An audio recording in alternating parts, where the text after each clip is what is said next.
Semoga yang subscribe diberikan rezeki melimpah dari jalan tak terduga. Dan yang like komen, dimudahkan jalannya menuju surga di hari akhir nanti. Siapa yang tak mendengar nama Qorun? Dia adalah seorang sosok kaya raya di zaman Nabi Musa yang namanya melegenda hingga sekarang. Kisahnya diabadikan dalam Al-Quran, bahkan menjadi peribahasa atau ungkapan di masyarakat guna menggambarkan seseorang yang mirip dengan tabiatnya atau menisbatkan harta yang ditemukan terpendam dalam tanah sebagai harta Qorun. Qorun adalah miliarder kaya raya yang hidup sejaman dengan Nabi Musa. Saking kaya rayanya, Qorun setiap kali keluar dari rumahnya, ia didampingi dengan 300 pelayan laki-laki dan 300 pelayan perempuan. Itu dilakukan semata-mata sebagai bentuk kesombongan bahwa dialah manusia paling kaya, paling terhormat, dan memiliki pengikut setia. Orang-orang tentu saja akan penasaran seberapa banyak harta kekayaan Qorun jika pengawal dan pembawa kunci gudang kekayaannya sebanyak itu. Lalu berapa banyakkah harta yang dimiliki Qorun yang disimpan di dalam gudangnya tersebut? Sebelum saya melanjutkan, dimohon untuk menonton video ini sampai selesai supaya tidak ada kesalahpahaman dalam memahami isi cerita, serta mohon bantu channel ini semakin berkembang dengan cara tekan subscribe dan silakan tinggalkan like serta komen positifnya. Semoga dukungan pemirsa Risalah Kehidupan bernilai pahala dan menjadi wasilah dimudahkannya segala urusan pemirsa sekalian.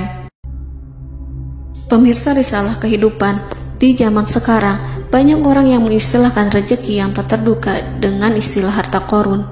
Lalu dari manakah sumber harta kekayaan Qorun yang sangat luar biasa itu? Serta di manakah Qorun dan hartanya ditenggelamkan? Siapakah Qorun dan bagaimana kisahnya dengan Nabi Musa? Qorun merupakan kaum Nabi Musa alaihi salam. Disebutkan oleh Ibnu Juraij, nama lengkap Qorun adalah Qorun ibnu Yashar, ibnu Qahis, ibnu Lawi, ibnu Yakub. Ia merupakan putra paman atau sepupu Nabi Musa alaihi salam. Pasalnya, Nabi Musa alaihi salam sendiri adalah putra Imran, sedangkan Imran adalah putra Qahis. Dengan kata lain, Qorun masih satu kakek dengan Nabi Musa alaihi salam, yakni kakek Qahis. Ia adalah umat Nabi Musa yang taat. Tidak hanya memiliki banyak harta, Qorun juga termasuk orang yang cerdas dan berilmu. Ia menguasai ilmu duniawi dan ilmu ukhrawi, dan tercatat bahwa Qorun adalah ahli di bidang kimia. Dirinya tercatat sebagai ahli kitab Taurat setelah Nabi Musa. Kepandaian Qorun dalam ilmu agama membuat dirinya sering disebut dengan ilmu nawir, atau orang yang memberi cahaya dan penerangan. Suaranya terkenal merdu dalam membaca kitab Taurat. Selain itu, Qorun juga lihai dalam berbisnis. Ia mengetahui trik investasi yang menguntungkan, serta jalur perdagangan internasional yang strategis di zamannya. Kekayaan Qorun begitu banyak, sebagaimana tercatat dalam surat Al-Qasas ayat 76. Sesungguhnya Qorun termasuk kaum Musa, tetapi dia berlaku aniaya terhadap mereka. Kami menganugerahkan kepadanya perbendaharaan harta yang kunci-kuncinya sungguh berat dipikul oleh sejumlah orang-orang yang kuat. Dalam riwayat Kaisamah disebutkan, kunci gudang kekayaan Qorun dibutuhkan 60 bigol atau sejenis kuda kecil. Ukuran kuncinya sebesar jari, bahannya terbuat dari kulit, dan setiap kunci digunakan untuk satu gudang. Maka keluarlah Qorun kepada kaumnya dalam kemegahannya. Para ulama tafsir menjelaskan, Qorun keluar dengan mewah diiringi dengan 300 gadis berbaju merah dan 4.000 kendaraan kuda. Tak heran, iring-iringan Qorun itu mengundang decak kagum mereka yang gandrung terhadap harta kekayaan, sebagaimana yang terekam dalam ayat Al-Quran. Moga-moga kiranya kita mempunyai seperti apa yang telah diberikan kepada Qorun. Sesungguhnya ia benar-benar mempunyai keberuntungan yang besar. Quran Surat Al-Qasas ayat 79. Namun tak sedikit kaumnya yang mengingatkan. Ingatlah ketika kaumnya berkata kepadanya, "Janganlah engkau terlalu bangga. Sesungguhnya Allah tidak menyukai orang-orang yang terlalu membanggakan diri," atau farihin. Ulama menafsirkan istilah farihin di sana juga berarti takabur, zolim, berbuat kerusakan, arogan, dan tak mau bersyukur terhadap nikmat. Mengenai dari mana asal-usul kekayaan Qarun, ada beberapa riwayat yang memberitahukan tentang asal-usul kekayaan Qarun. Sumber pertama menyebutkan bahwa jauh sebelum memiliki kekayaan, Qarun hanyalah seorang lelaki miskin yang tidak mampu menafkahi keluarganya. Anaknya sangat banyak. Lalu suatu ketika Qarun datang kepada Nabi Musa. Ia meminta Nabi Musa alaihissalam untuk mendoakannya agar Allah memberikan harta benda yang banyak. Qarun juga meminta Nabi Musa mengajarinya ilmu kimia dan ilmu-ilmu kehidupan lainnya. Qarun dikenal sebagai orang yang soleh dan mengikuti ajaran Ibrahim dengan baik, sehingga tanpa pikir panjang Nabi Musa alaihissalam menyetujui permintaannya. Allah Subhanahu wa ta'ala mengabulkan doa Nabi Musa. Qarun diberikan kecerdasan luar biasa dan menguasai ilmu yang telah diajarkan kepadanya. Qarun menguasai teori dan praktik pembuatan emas permata dan beragam perhiasan mewah lainnya. Ia juga pakar dalam ilmu arsitektur, rancangan bangunan, penataan kota, dan lain sebagainya. Tidak lama setelah itu, hidupnya berubah. Qarun pun hidup dengan bergelimbang harta. Ribuan gudang yang dimilikinya penuh dengan emas dan perak. Namun sayangnya, keberuntungan yang didapatkannya membuatnya gelap mata. Qarun mulai hidup dengan penuh pamer, keangkuhan, dan penuh kesombongan. Kekayaan yang diberikan Allah Subhanahu wa ta'ala membuatnya lupa dengan Sang Maha Pemberi. Qarun merasa lebih terhormat dan mulia dibandingkan Nabi Musa. Ia pun akhirnya membelot dan durhaka pada Musa. Ia mengingkari janji-janjinya dulu dan beralih menjadi pengikut Fir'aun yang setia. Loyalitas Qarun terhadap Fir'aun membuatnya diangkat menjadi kepala mandor yang membawahi ribuan pekerja. Dikisahkan bahwa Qarun bersikap semena-mena terhadap para pekerja. Ia tega memotong upah mereka. Ia melakukan korupsi demi membangun istana dan kemegahannya sendiri, dan untuk membangun gudang-gudang penyimpanan harta yang telah ia kumpulkan jauh-jauh hari. Ketika datang perintah zakat, Nabi Musa alaihissalam pergi menemui Qarun dan memerintahnya mengeluarkan zakat sebesar 1 dinar dari setiap 1000 dinar hartanya, 1 dirham dari setiap 1000 dirham, 1 kambing dari setiap 1000 kambing, dan seterusnya. Setelah Qarun menghitung seluruh hartanya, ternyata jumlah zakatnya sangat besar. Kekikirannya pun mulai menghalangi hatinya untuk mengeluarkan zakat. Qarun enggan membayar zakat ketika Nabi Musa alaihissalam menagih zakat yang diperintahkan oleh Allah untuk ditunaikan olehnya. Ketika Qarun dimintai zakat, ia langsung marah dan tidak memberikan sedikit pun kekayaannya. Dia berpikir bahwa harta kekayaan yang dimilikinya didapat dari hasil kerja dan usahanya, dan tidak ada kaitannya dengan siapapun, termasuk Allah Subhanahu wa ta'ala.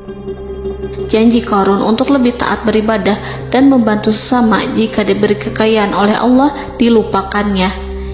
Dia mempergunakan kekayaannya tersebut dalam kesesatan, kezoliman, dan permusuhan, sehingga membuatnya menjadi sombong dan terlena.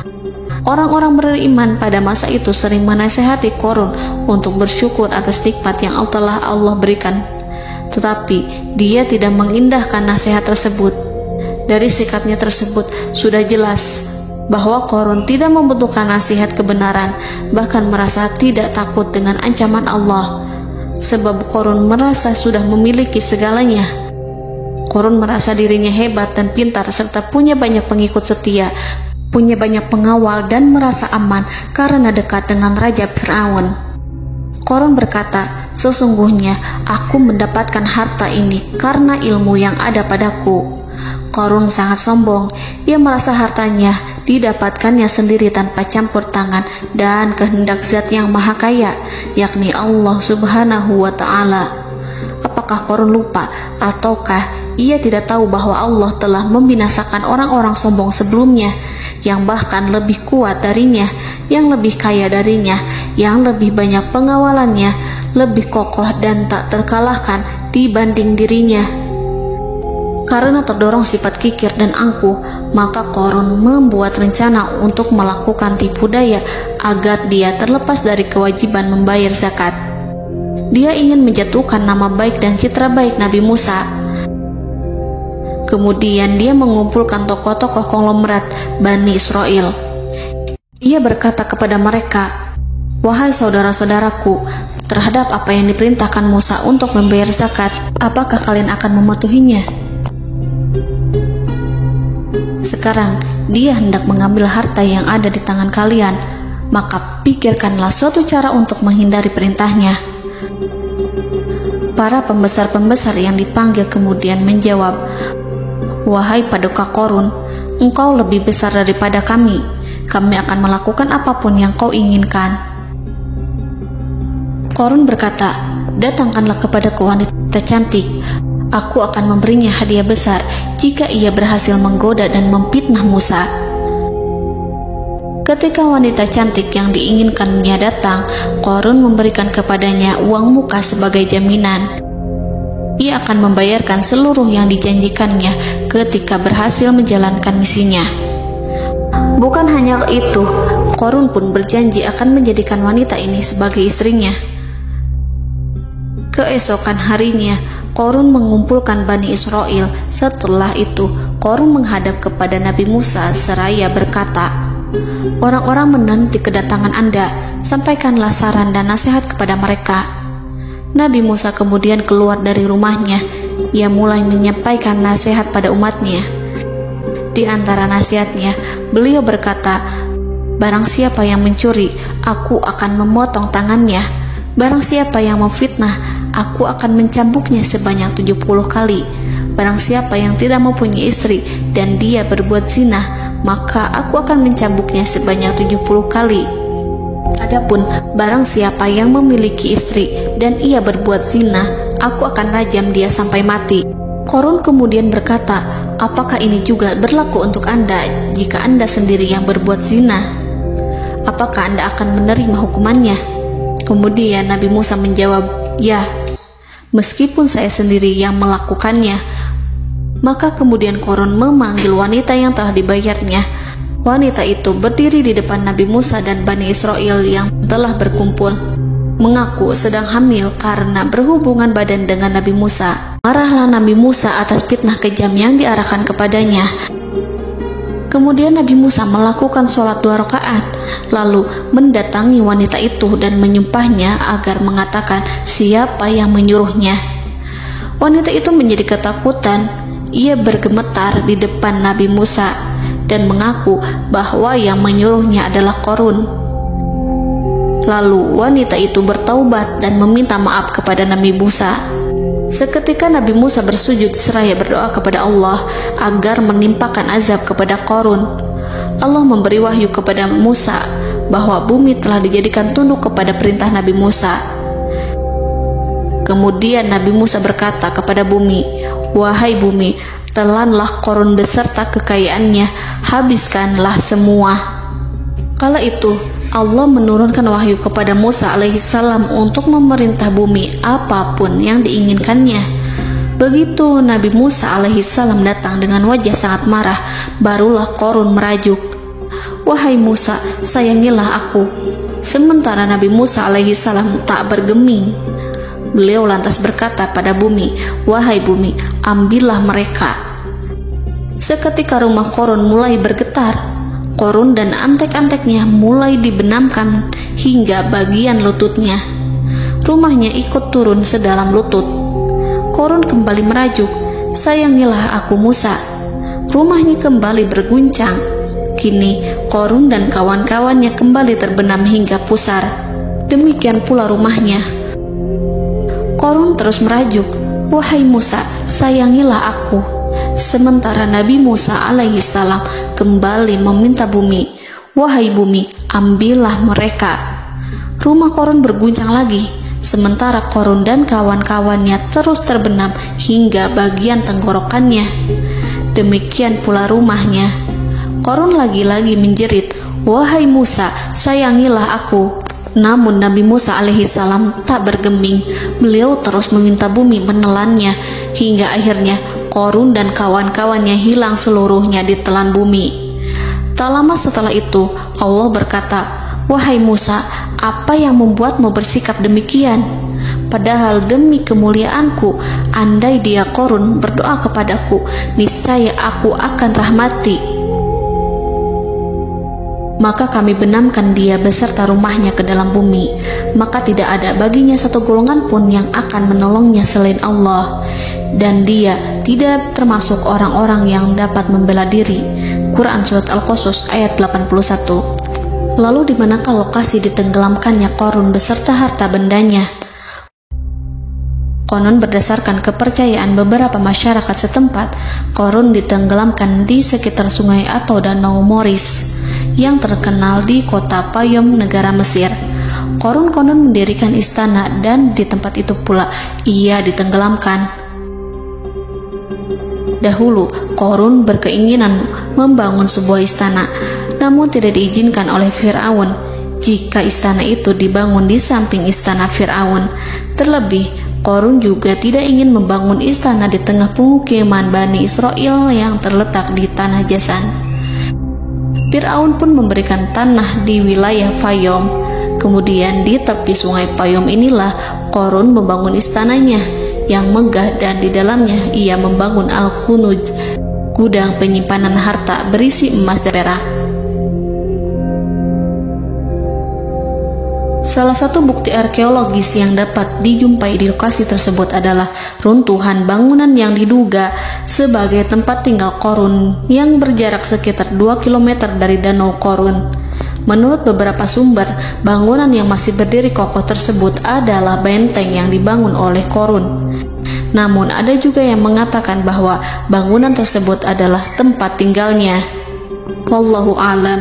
Semoga kita semua dijadikan orang yang Allah mampukan menjadi orang kaya namun tidak seperti Qarun.